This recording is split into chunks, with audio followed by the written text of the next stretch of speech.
Fellas, I want to get you an updaters on my 2026 F450. Finally got around to making this video.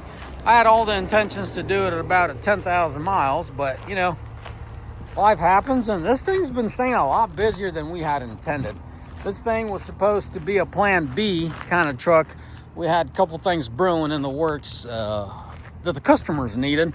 So we were just gonna have this thing as a plan B. Well, it became plan A really quick. So the good Lord has blessed us with plenty of things to keep it busy with. Our plans aren't his plans, so I'll just leave it at that. So we got this a little bit of a mess going on. I think he just needs to figure out the bungees overall is not too bad.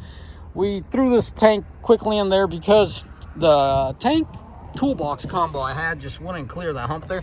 So I gave it some good old boys. They're gonna get them re-welded for me, and we'll get a nice 100-gallon tank with the toolbox on it, and we'll get it going, guys. I also got this bed lined by some good old boys. I didn't know about them. Kind of got shafted with my guys I relied on. Man, poor dude, just going through hell. Started drinking and couldn't lay off the bottle, and I had to walk away from him. So met some new guys, really good dudes. They've been in it for decades, and you could tell this stuff is stout. This ain't no cheesy. I just like it. I like this liner so much. If I could, now on, I'm just gonna order them all non-lined and have them line them for me. It's that fine balance between traction and grit and thickness. I asked them why they don't go all the way. They say the lip catches the bed. So there you have it. That's the reasoning there. Hey, at least there's a rhyme and reason, right? This thing got this power motor. I always thought my 24 is going to croak out. It didn't, so I hope this 26 don't croak out. We need to talk about these tires, guys. These tires are doing just fine. They're handling the load just fine. I don't know as far as longevity. We're creeping up to the 20,000 mile mark on it. I think they'll do 100K, but they're just developing really weird wear. They've been rotated, I think, at 10 or 12 or 15,000 miles. That's why they're not shiny. Because originally, the positions that they were in, the outsides were really well polished. Well, these aren't. So technically, these are the fronts, and those are from the rear. So that if you flip them around, those will be shiny again. So I guess they're cutting corners any way they want. But hey, if you want them shiny so bad, you can pay somebody. They'll polish it up. It'll be just as shiny. So anyways, you see the edges? You see how it's just like eating out the edges? So this one's doing it as well. So something's going on. It's not just these two. They're all doing it. You know, this side's doing it as well. If you look closely, you can tell these edges are being worn out very oddly. So we'll see. I'll deflate them a little bit, maybe so they have a fine. I don't know why it's specifically the insides, not the outsides. So we'll play with the pressure a little bit. I'll keep you posted on it. Other than that, I freaking love this truck. As I said, this truck stays a lot busier than I had intended. It has very limited usage. You know, I or another driver will only touch this truck, only allowed to touch this truck, because we got the hydraulic dove on it, and 90% of its life of the hydraulic dove, and it just holds all kinds of weird stuff. You know, the customer that we had intended that we're gonna help out, it's that plus more, and it's became this weird but a blessing weird thing with this truck. This truck stays really busy for what it is. It was bought to help my customers in these weird times, and the customers to help us, and we've been very blessed to have this truck for what it is. It has airbags. I don't regret putting these airbags in, but I don't know. There's a part of me just wants to take them out and just let the suspension do its thing. It has plenty of suspension. It's not your typical F350 or your Ram 3500 that they have those cheesy leaf springs that, you know, you bow them the other way once you put a good load on it. So overall, I'm fairly happy with it. It does have issues. It's going into the dealer for the electrical over hydraulic control module in the truck. It just goes to sleep and shuts down the brakes on the trailer, so that's a no-go. Well, let me finish showing you how this thing's set up. It's set up very well for the driver. The older gentleman that's driving it, I'm just keeping him so busy with it. I have no time, because initially this was going to be a plan B truck, and him or I will grab it when we need a execute certain deliveries and a certain requests as far as the customers had with specific needs. But he's been so busy in it. As I said, I haven't gotten my hands on this truck for a minute. I wanted to show you those liners, but you can't really tell there. But right here it shows you. Guys, this is the real world. This is a working man's truck. It gets used. It's not abused, but it just gets used. If you look closely, it's a little dirty. But I'm surprised, man. This guy really cares. This guy's a Ram guy. He's an older gentleman, you know. Fords this and that, not in a good way, and then he drives it, gets used to it, and he's very much liking it. So I'm happy to see that in him. But the way the market is right now, I've decided to go with the 450. Anyways, these liners, guys. Last fit is just killing it. I want these in my mega cab. I'm gonna work on getting these in my mega cab. But look how well they fill in. The same group of guys that was helping me, previous group of guys that was helping me with my Bedliner, had to walk away from. It was the same group of guys that was getting me my weather techs, and yeah, they're having it rough. So I had to walk away from the bed lining and figure out this last fit. This is the only company I use for my LED lights. And they reached out to me and they offered all kinds of stuff. I said, you know what, floor liners, something I'm interested in sending my way. And I have to say, these are very well done. I very much like them. They're very inexpensive. The whole kit is less than $200. Like, it's a really good deal. The way they're molded, the way they lay in there, and they have it all fitted. Love it. This is you know, there's always something good and bad, and there's always something bad and good, right? You get comfortable, you get stuck with the same guys, and then in my case, those guys kind of had it rough in life, didn't lay off the bottle. I had to walk away from them because they brought their personal life into business. And good things I found last fit, and I found the bed lining company. So it's a win-win situation. How's the seat been holding up? This seat's been holding up very well. I love it. It's very comfortable. The other seats, the Max Recline seats, look a lot more promising, but believe me, guys, this is the seats you want. I had the Max Recline. I had the Limited. They're solid seats. They're very adjustable. But this is like, you know, this is the small house, but this is the cozy house. The Max Recline is the big mansion, and yeah, it's a nice one, but it's just too big. Too much for me. Let's just leave it at that. Curious? Try them. You'll see for yourself. Overall, zero regrets. Yes, I wish certain things were improved. Like the exhaust brake, I beat to death. I want to see what they're going to do with the CP4.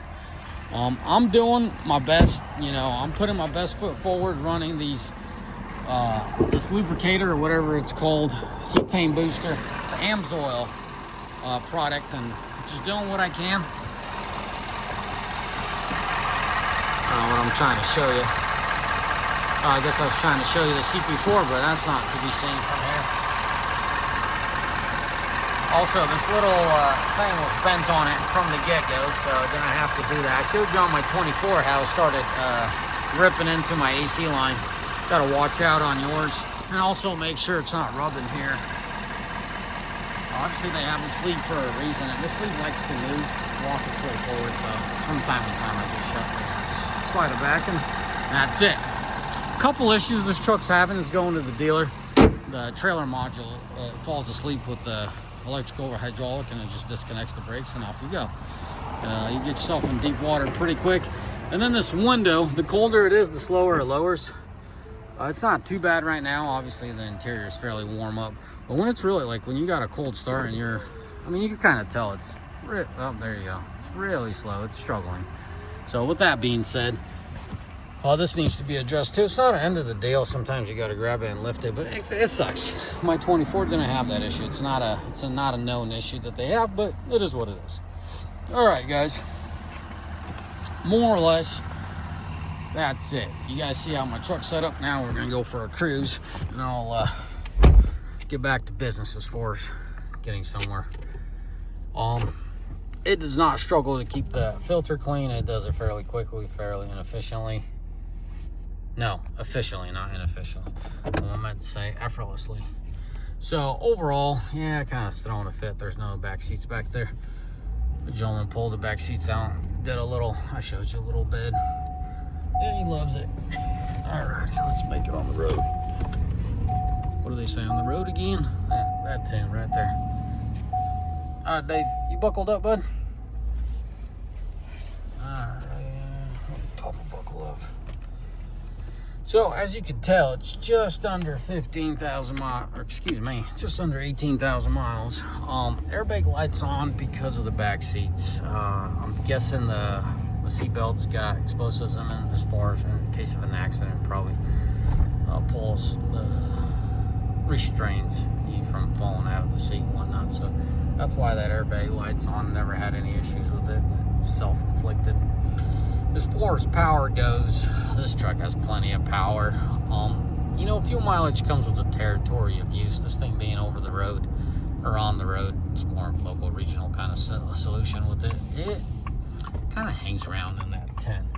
For what I use this truck and how it's being used, it hangs around that 10. No complaints, considering what it pulls, what it hauls, how it hauls. You know, it's actually stout fuel mileage.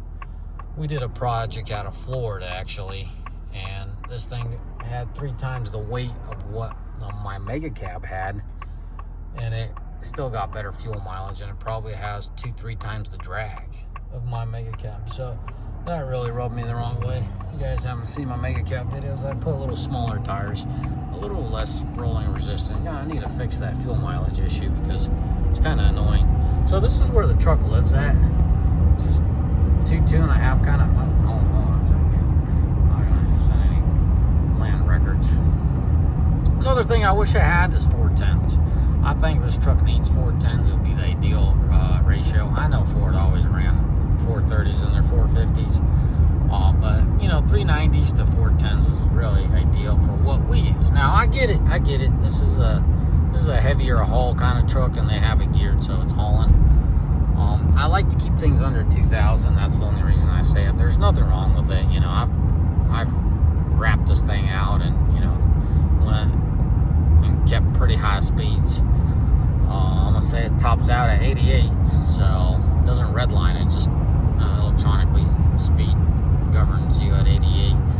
But you know, anytime you're maintaining even 80, it doesn't sound loud, doesn't do anything. No, I wasn't towing at that speed. Just wanted to see where the RPM's at.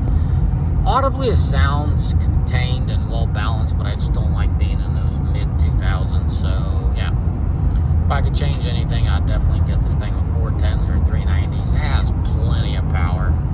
I get it. You know, there's no displacement, or there's no replacement for displacement. Same kind of mathematical format here. You multiply your torque in your rear end. I get that. I just kind of wish we got a little bit more of a highway friendly.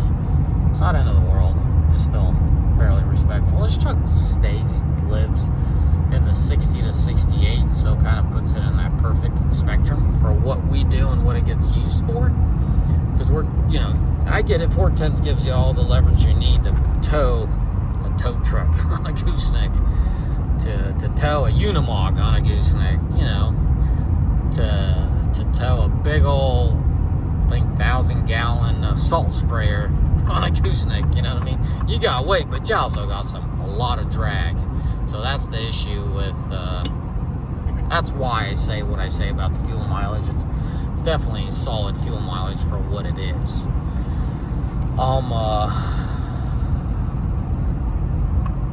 It hangs out, if not beats, my Rams in the fuel mileage department. You know, apples to apples comparison as far as what it's pulling. When it pulls, it's a solid 12 to 13, which is fairly impressive for this truck. Let me try to multitask here and show you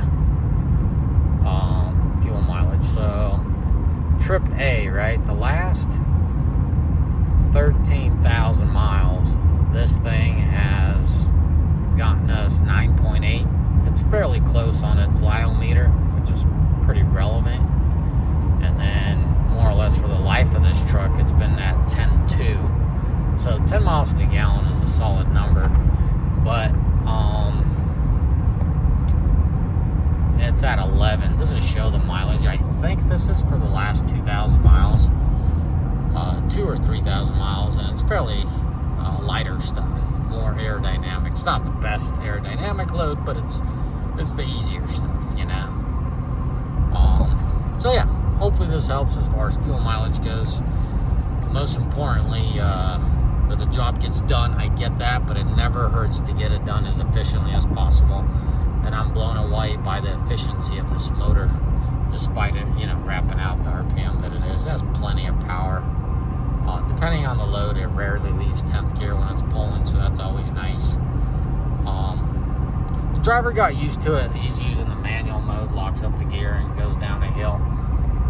I make a big deal out of that exhaust brake because it irritates me how the way it works and the ability that it has, but it doesn't give us.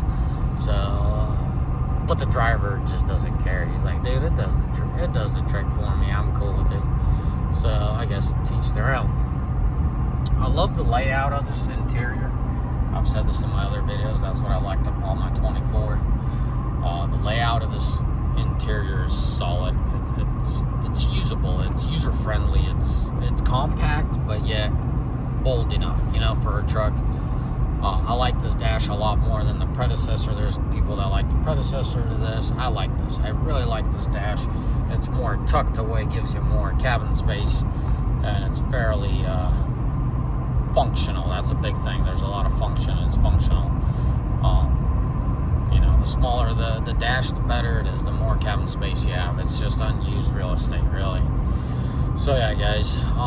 As far as the transmission goes, I have no issues. It's not quite as good as the Ram 2500 transmission is, but hell, it does the job and it does it well. You know, the temps are up there. It usually hangs out in the low 200s. It just hasn't warmed up enough. So I hope this review helps you guys. Shoot me in the comment section what other ideas you want to hear about this truck, what all you want to see, and we'll go from there. As always, may the good Lord bless you, and may you all have a mighty fine day. Ciao, bye.